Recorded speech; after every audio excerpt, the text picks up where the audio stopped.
Halo, assalamualaikum warahmatullahi wabarakatuh. Perkenalkan, nama saya Deska Fitria dengan NIM 20209011032. Saya mahasiswi semester 5 Fakultas Psikologi UIN Raden Fatah Palembang kelas BI1. Adapun video yang saya buat ini untuk memenuhi tugas dari mata kuliah Psikologi Pendidikan yang diampu oleh Bapak Dr. Muhammad Uyun MSI. Pada kesempatan kali ini saya akan menjelaskan tentang faktor penghambat belajar. Sebelumnya, apa sih psikologi pendidikan ini? Jadi, psikologi pendidikan ini merupakan cabang ilmu psikologi yang membahas tentang keadaan psikis dan perilaku manusia yang berhubungan dengan pendidikan. Tujuan mempelajari psikologi pendidikan ini adalah untuk mengetahui karakter peserta didik sehingga kita dapat mempelajari bagaimana keadaan peserta didik kita dan apa yang harus kita lakukan dan terapkan untuk mengembangkan karakter peserta didik. Baiklah, langsung saja. Apa saja sih faktor-faktor yang mempengaruhi belajar siswa ini? Yang pertama itu ada faktor siswa. Jadi keberhasilan dan kegagalan belajar sangat tergantung pada siswa itu sendiri.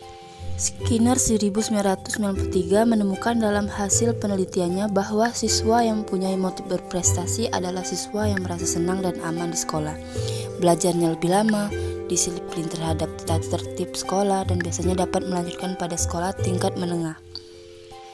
Yang kedua itu ada faktor guru atau pengajar. Menurut Winkel 1986, faktor yang mempengaruhi prestasi belajar adalah guru atau pengajar.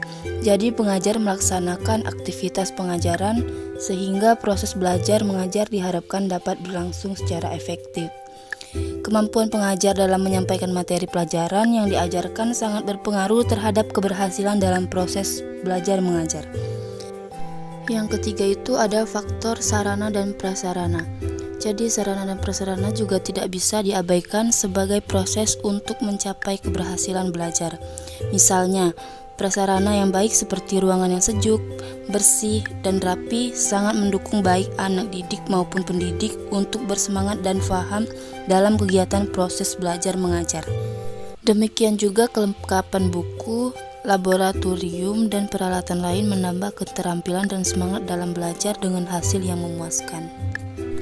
Musa 2000 mengatakan bahwa sarana pendidikan dan fasilitas pembelajaran, tempat yang menyenangkan untuk belajar, berprestasi, berkreasi, berolahraga, serta menjalankan ibadah. Yang terakhir, faktor keempat yaitu ada faktor penilaian. Jadi, penilaian juga dipergunakan untuk mengevaluasi hasil belajar yang telah dilakukan antara guru dan siswa dalam aktivitas proses belajar mengajar. Fungsi penilaian dapat meningkatkan hasil belajar, dan apabila ada kekurangan bisa menjadi bahan kaji ulang untuk tahap berikutnya. Adapun faktor penghambat lainnya yaitu faktor internal dan eksternal. Yang pertama ada faktor internal, yaitu satu faktor jasmani, yang mana faktor jasmani meliputi kesehatan. Sehat berarti dalam keadaan baik segenap badan beserta bagian-bagiannya, atau bebas dari penyakit. Proses belajar seseorang akan terganggu jika kesehatan seseorang itu tidak baik-baik saja. Selain itu juga ia akan cepat lelah dan kurang bersemangat. Faktor inter selanjutnya itu ada faktor psikologis yang meliputi intelijensi, perhatian, minat, bakat, motif, kematangan, dan kesiapan. Yang mana intelijensi ini adalah kecakapan yang terdiri dari 3 jenis, yaitu kecakapan untuk menghadapi dan menyesuaikan ke dalam situasi yang baru dengan cepat dan efektif, mengetahui atau menggunakan konsep-konsep yang abstrak secara efektif, mengetahui relasi dan mempelajari dengan cepat. Selanjutnya itu ada perhatian. Menurut Ghazali adalah keaktifan jiwa yang dipertinggi. Jiwa itu pun semata-mata tertuju kepada satu objek atau benda atau sekumpulan objek. Untuk dapat menjamin hasil belajar yang baik, maka siswa harus mempunyai perhatian terhadap bahan yang dipelajari. Jika bahan pelajaran tidak menjadi perhatian siswa, maka timbullah kebosanan sehingga ia tidak lagi suka belajar. Kemudian ada minat. Minat di sini adalah kecenderungan yang tetap untuk memperhatikan dan mengenang beberapa kegiatan. Minat sangat besar pengaruhnya terhadap belajar, karena bila pelajaran yang dipelajari tidak sesuai dengan minat siswa, siswa tidak akan belajar dengan sebaik-baiknya, karena tidak ada daya tarik baginya. Selanjutnya itu ada bakat. Bakat adalah kemampuan untuk belajar. Kemampuan itu baru akan terrealisasi menjadi kecakapan yang nyata sesuai belajar dan berlatih. Jadi, jelas bahwa bakat itu mempengaruhi belajar. Jika bahan pelajaran yang dipelajari siswa sesuai dengan bakat, maka hasil belajarnya lebih baik karena ia senang belajar. Selanjutnya itu ada kesiapan. Kesiapan adalah kesediaan untuk memberi respon atau bereaksi. Kesediaan itu timbul dari dalam diri seseorang dan juga berhubungan dengan kematangan. Karena kematangan berarti kesiapan untuk melaksanakan kecakapan. Kesiapan itu perlu diperhatikan dalam proses belajar.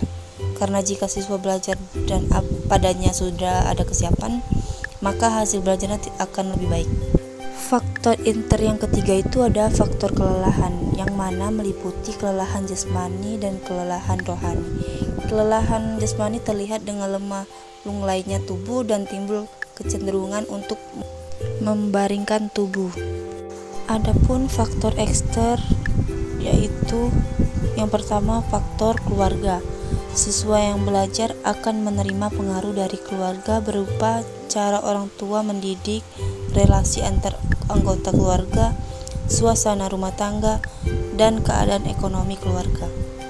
Selanjutnya itu ada faktor luar dari sekolah, yaitu yang mempengaruhi belajar ini mencakup metode mengajar, kurikulum, relasi guru dengan siswa, relasi siswa dengan siswa, disiplin sekolah pelajaran dan waktu sekolah, standar pelajaran, keadaan gedung, metode belajar, dan tugas rumah. Yang terakhir ada faktor eksternal dari masyarakat.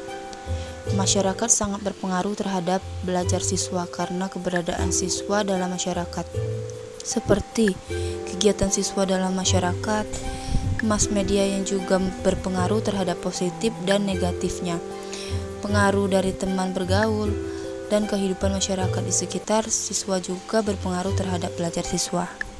Sekian materi yang dapat saya sampaikan, lebih dan kurang saya mohon maaf. Wassalamualaikum warahmatullahi wabarakatuh.